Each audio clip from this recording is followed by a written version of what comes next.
तो क्या हालचाल मेरे प्यारे बच्चों, आप सभी का स्वागत है आपके अपने YouTube चैनल चौक बोर्ड पे। मैं शगुन आपकी मैथ्स मेंटोर आज लेके आई हूँ क्लास 9th का सेकेंड चैप्टर पॉलिनोमियल का एक्सरसाइज 2.1। आज के लेक्चर में हम लोग एक्सरसाइज 2.1 के सारे क्वेश्चन बहुत अच्छे तरीके से सॉल्व करने वाले हैं। तो चलिए देर ना करते हुए फटाफट शुरू करते हैं। तो बच्चों देखो, एक्सरसाइज 2.1 का क्वेश्चन नंबर 1 हमसे क्या कह रहा है ये देख लेते हैं। Which of the following expressions are polynomial in one variable and which are not? State reasons for your answer. देखो ये सारे जो एक्सप्रेशंस दिए हैं, हमारे पास 5 एक्सप्रेशंस दिए हैं। इन सब में से देख के बताना है कि इनमें से कौन सा पॉलिनोमियल 1 वेरिएबल में है और कौन सा नहीं है 1 वेरिएबल में। ठीक है बच्चा, और state reason for your answer, तो जो भी हमारा आंसर होगा उसके लिए हम लोग को रीजन भी स्टेट करना होगा। ठीक है बच्चों, तो चलिए पहला क्वेश्चन देखते हैं हम लोग क्या दिया है। 4x square minus 3 plus 7। तो बच्चा देखो यहाँ पे क्या है, बोला क्या है कि कौन सा 1 वेरिएबल में है और कौन सा नहीं है। ठीक है, तो जिन बच्चों ने इंट्रोडक्शन देखा है उनको पता होगा कि वेरिएबल क्या होता है, कोफिशिएंट क्या होता है। ठीक है बच्चा, देखो कोई भी पॉलिनोमियल में, पॉलिनोमियल क्या होता है, चेन ऑफ टर्म्स होता है। ठीक है, ये हमारे पास जो पॉलिनोमियल दिया है इसमें 3 टर्म्स है। पहला तो ये 4x स्क्वायर, दूसरा ये 3, ये 7। ठीक है, फिर उसके बाद वेरिएबल किसको कहते हैं, जो नंबर के साथ रहता है। वेरिएबल मतलब तुम्हारा कोई भी alphabet, x, y, z, a, b, c, d कुछ भी हो सकता है। ठीक है, तो लेकिन ये जो चेन है हमारा टर्म्स का, इसमें एक ही वेरिएबल होना चाहिए, तो वो 1 वेरिएबल का पॉलिनोमियल कहलाता है। ठीक है, तो यही पूछा है। पहले वाले क्वेश्चन में हमारे क्या है, 4x स्क्वायर माइनस 3 प्लस 7। तो यहाँ पे 3 टर्म्स दिया है, लेकिन ये एक ही वेरिएबल में, क्या x है इसमें सिर्फ, और कोई और वेरिएबल नहीं दिया है। ठीक है बच्चों, तो यहाँ पे हम लोग लिख देंगे it is polynomial in 1 variable x। तो हाँ, ये पॉलिनोमियल 1 वेरिएबल भी है, और कौन सा वेरिएबल इसमें है, x। ठीक है बच्चा, अब दूसरा हम लोग देखते हैं।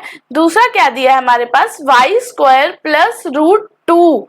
ठीक है बच्चा, तो यहाँ पे भी ये पॉलिनोमियल दिया है और यहाँ पे भी एक ही वेरिएबल प्रेजेंट है इस पॉलिनोमियल में, कौन सा, y। तो इसमें भी क्या लिख देंगे हम लोग, it is polynomial in 1 variable y। ठीक है, सिंपली लिख दिए। अब हम लोग थर्ड क्वेश्चन पे चलते हैं बच्चा। देखो थर्ड पॉलिनोमियल हमें क्या दिया है, 3 under root T plus T under root 2। तो देखो बच्चों, ये हमारा 1 वेरिएबल में पॉलिनोमियल नहीं है, और एक तो इसके पावर में होल नंबर भी नहीं आ रहा है। ठीक है बच्चा, कोई भी अगर वेरिएबल अंडर रूट में आ जाता है, ठीक है, तो वो हमारा पॉलिनोमियल नहीं होता है। क्यों? क्योंकि पॉलिनोमियल में हमेशा वेरिएबल पे होल नंबर का पावर आता है, और होल नंबर क्या होता है, 0, 1, 2, 3, 4, राइट। अब अगर हम लोग रूट टी को हटाएंगे, मतलब रूट को हटाएंगे टी पर से, तो यहाँ पे क्या आएगा, 1/2, जो कि होल नंबर नहीं है हम लोग का। ठीक है, तो जब भी कोई वेरिएबल रूट में होगा तो वो पॉलिनोमियल नहीं कहलाएगा। तो यहाँ पे लिख देंगे बच्चों, it is not in 1 variable as power is not whole number. ठीक है, ये हमारा 1 वेरिएबल में भी नहीं है, और तो और इसका पावर जो है वो होल नंबर भी नहीं है। ठीक है, इसलिए ये 1 वेरिएबल पॉलिनोमियल नहीं है। चलो अब इसका फोर्थ पार्ट देखते हैं बच्चों। फोर्थ पार्ट में क्या दिया है, y प्लस 2/y। देखो बच्चा, इसको लिख कैसे सकते हैं, ये हमारा पीपीटी है ना, इसलिए इसको ऐसे हम लोग नहीं लिख पाते हैं, बट ये ऐसे दिया है। ठीक है, ये आपका क्वेश्चन है। ठीक बच्चा, अब यहाँ पे देखो कुछ बच्चे कहेंगे यस मैम ये पॉलिनोमियल इन 1 वेरिएबल है, बट यहाँ पे नहीं है। पूछो क्यों, मैंने अभी नीचे ही एक रीजन बताया कि पॉलिनोमियल में, पॉलिनोमियल वही कहलाते हैं जिनके वेरिएबल्स पे होल नंबर आते हैं। ठीक है, अब इस y को सॉल्व करोगे, y को ऊपर भेजोगे तो -1 का साइन आ जाएगा। ठीक है, साइन चेंज हो जा रहा है, होल नंबर हमेशा पॉजिटिव में होता है, इसलिए ये भी हमारा पॉलिनोमियल इन 1 वेरिएबल नहीं है। ठीक है बच्चा, तो चलो फटाफट यहाँ रीजन लिख देते हैं। It is not in one variable as power of y is -1 और ना ही इस पे होल नंबर का पावर आ रहा है। ठीक है, इसलिए ये पॉलिनोमियल इन वन वेरिएबल नहीं होगा। चलो बच्चों अब आते हैं फिफ्थ वाले पे। तो फिफ्थ वाले पे बच्चे क्या है, देखो समझो। यहाँ पे क्या है बच्चे कि यहाँ पे x टू द पावर 10 दिया है plus y to the power 3 दिया है plus t to the power 50 दिया है। अब बच्चों ये बताओ, ये चेन ऑफ टर्म्स है, मतलब ये पॉलिनोमियल है एक, और बोला क्या है वन वेरिएबल का पॉलिनोमियल होना चाहिए। यहाँ पे तो तीन तीन वेरिएबल दे दिया, एक x दे दिया, एक y दे दिया, ये t दे दिया, तीन वेरिएबल्स दे दिया। तो ये क्या है, हमारा पॉलिनोमियल इन वन वेरिएबल नहीं है। तो फटाफट से रीजन लिख देते हैं बच्चों। It have three different variables x, y and t।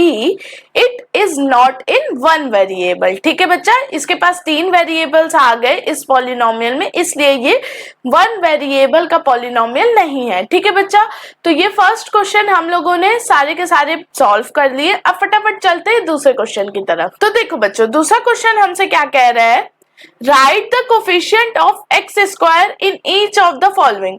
तो बच्चा देखो, ये जो चार पार्ट दिया हुआ है दूसरे क्वेश्चन का, इसमें हमें ये बताना है कि एक्स स्क्वायर का कोफिशिएंट क्या है। अब कोफिशिएंट क्या होता है मैम, देखो बच्चों, मैं वैसे तो इंट्रोडक्शन पार्ट में सब बता चुकी हूँ, बट जिन बच्चों ने नहीं देखा मैं शॉर्ट में एकदम समझा देती हूँ। मान लो आपके पास ये 4x दिया है, ठीक है, ये x जो होगा हमारा, इसको कहते हैं वेरिएबल्स, जैसे मैंने पीछे बताया। ठीक है बच्चा, और ये जो नंबर पार्ट है ना, यही हमारा हो जाता है क्या, कोफिशिएंट। ठीक है, समझ गए बच्चों। अब इसी को बस बताना है तुम लोग को। क्या पता है, हमारे यहाँ दूसरे क्वेश्चन में पूछा है कि एक्स स्क्वायर का कोफिशिएंट क्या है। तो फटाफट से चलो सारे क्वेश्चन में बता देते हैं। पहले मैं एक चीज लिख देती हूँ, फिर उसके बाद बताते हैं। तो चलो बच्चों फटाफट बताते हैं। पहले क्वेश्चन को देख लेते हैं, 2 plus x square plus x. देखो एक्स स्क्वायर के पहले कोई नंबर दिया है, नहीं दिया है, तो इसका मतलब वहां पे 1 होगा। ठीक है बच्चा, तो ये हो जाएगा हमारे पास 1 पहले क्वेश्चन का। अब दूसरा क्वेश्चन देखते हैं, 2 minus x square plus x. अब यहाँ पे भी बच्चे बोल देंगे 1, बट बच्चा देखो साइन को भी देखना है, साइन को भी कंसीडर करना है। ठीक है, तो यहाँ पे माइनस एक्स स्क्वायर है, मतलब -1 एक्स स्क्वायर, तो यहाँ पे क्या हो जाएगा -1। ठीक है बच्चा, अब चलो तीसरा क्वेश्चन देख लेते हैं, π/2 एक्स स्क्वायर प्लस एक्स। तो यहाँ पे एक्स स्क्वायर के क्या कोफिशिएंट है, π/2। हाँ जी, बिल्कुल सही बच्चा। चलो अब चौथा क्वेश्चन देख लेते हैं, एक्स स्क्वायर इसमें तो दिया ही नहीं है मैम, तब क्या लिखेंगे, अगर एक्स स्क्वायर का टर्म किसी पॉलिनोमियल में नहीं दिया है तो वहां पे वो 0 हो जाता है। ठीक है, चलो अब सिंपल सी बात समझ गए होगे कि जहां पे सिर्फ एक्स स्क्वायर दिया है वहां पे उसका कोफिशिएंट 1 हो जाएगा, लेकिन एक्स स्क्वायर जहां दिया है उसके पहले जो साइन है उसका ध्यान जरूर रखेंगे। और यहाँ पे क्या था, थर्ड क्वेश्चन में एक्स स्क्वायर के पहले π/2 था, तो एक्स स्क्वायर के साथ उसका कोफिशिएंट गिवन दिया था, तो वो हमने लिख लिया। और फोर्थ वाले क्वेश्चन में एक्स स्क्वायर नहीं दिया था, तो मतलब वो 0 हो जाएगा। ठीक है बच्चा, तो चलो फटाफट चलते हैं थर्ड क्वेश्चन की तरफ। तो चलो बच्चों अब थर्ड क्वेश्चन को समझते हैं। क्या बोला है, give one example each of a binomial of degree 35 end of a monomial of degree 100।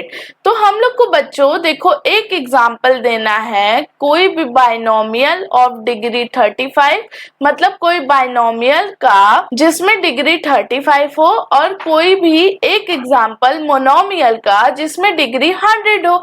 अब बच्चे जिन्होंने मेरा इंट्रोडक्शन पार्ट नहीं देखा उन्हें तो ये समझ ही नहीं आएगा कि बाइनोमियल क्या है और मोनोमियल क्या है। ठीक है बच्चा, तो जाके फटाफट इंट्रोडक्शन पार्ट देख के आओ। ठीक, तो चलो हम लोग एक एक एग्जांपल दे देते हैं। पहले यहाँ पे मैं लिख लेती हूँ, binomial of degree 35, monomial of degree 100। ये एक एक एग्जाम्पल लिखते हैं हम लोग इसका। बाइनोमियल मतलब देखो कोई भी पॉलिनोमियल में जिसमें 2 टर्म्स होते हैं वो हमारा बाइनोमियल कहलाता है, लेकिन यहाँ बोला क्या है, स्पेसिफाई ये किया है कि डिग्री में 35 होना चाहिए, मतलब हाईएस्ट डिग्री हमारा 35 होना चाहिए। तो चलो कोई भी एक एग्जांपल बना लेते हैं। x to the power 35 plus यहाँ पे लिख सकते हैं हम लोग 2 लिख सकते हैं, ठीक है। क्या हुआ, यहाँ पे एक टर्म ये हो गया, एक टर्म ये हो गया, 2 टर्म का पॉलिनोमियल बन गया, मतलब ये बाइनोमियल बन गया, ठीक है। और डिग्री भी इसका क्या हुआ, हाईएस्ट 35 है। चलो एक और एग्जांपल ले लेते हैं। अब जरूरी थोड़ी है कि एक ही एग्जांपल बोला है तो एक ही एग्जांपल एक और ले लेते हैं। चलो z के पावर हम लोग ले लेते हैं 35 प्लस z ले लेते हैं, ठीक है।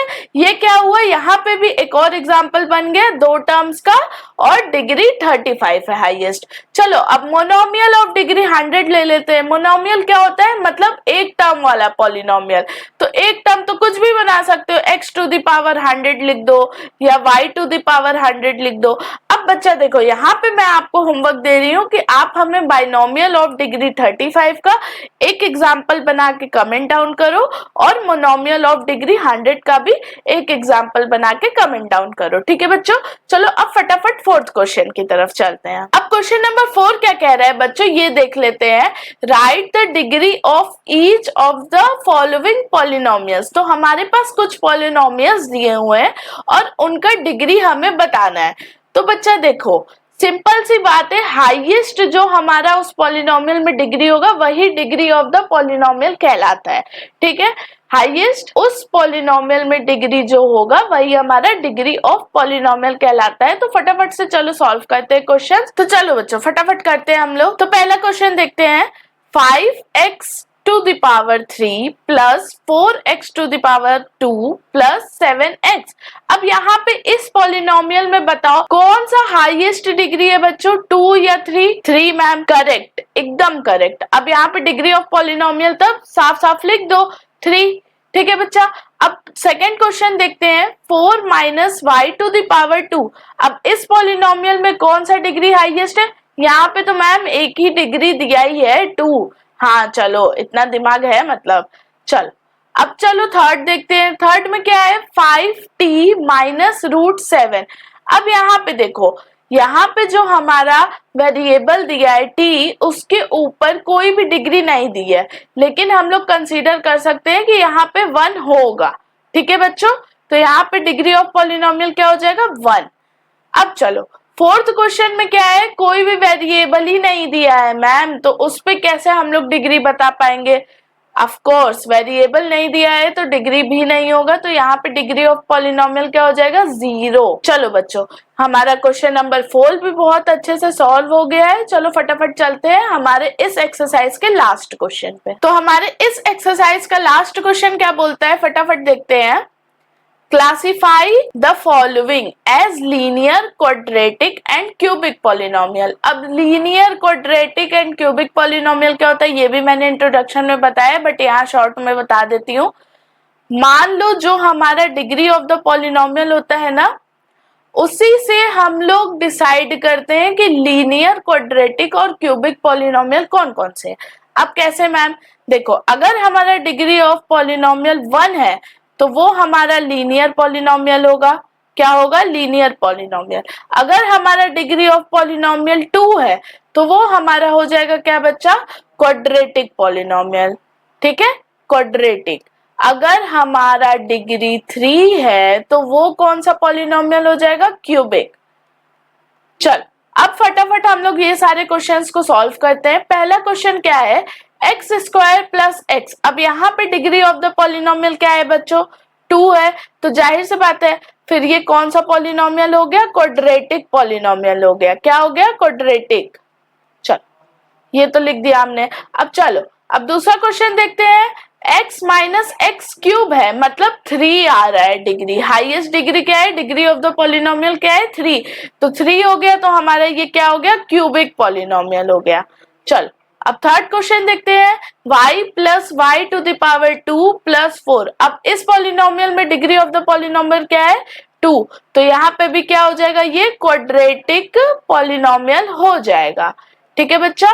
अब चलो फोर्थ क्वेश्चन देखते हैं, 1 प्लस एक्स। अब इस x पे क्या होगा, अगर किसी के पावर नहीं दिया है तो मैंने आपसे क्या बोला था, 1 कंसीडर करेंगे, तो यहाँ पे तो 1 हो जाएगा, तो मतलब क्या हो गया, लीनियर, राइट, लीनियर।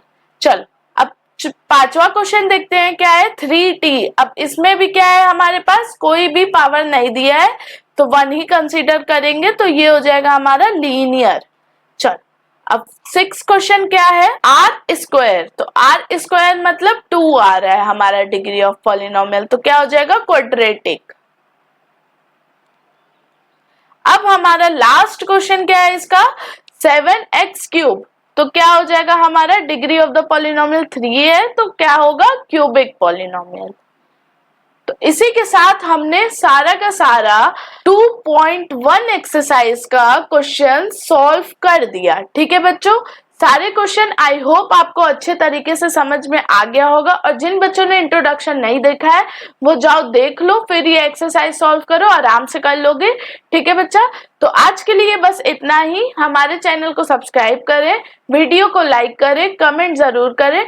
ठीक है, मिलते हैं अगले लेक्चर में, तब तक के लिए टाटा बाय बाय।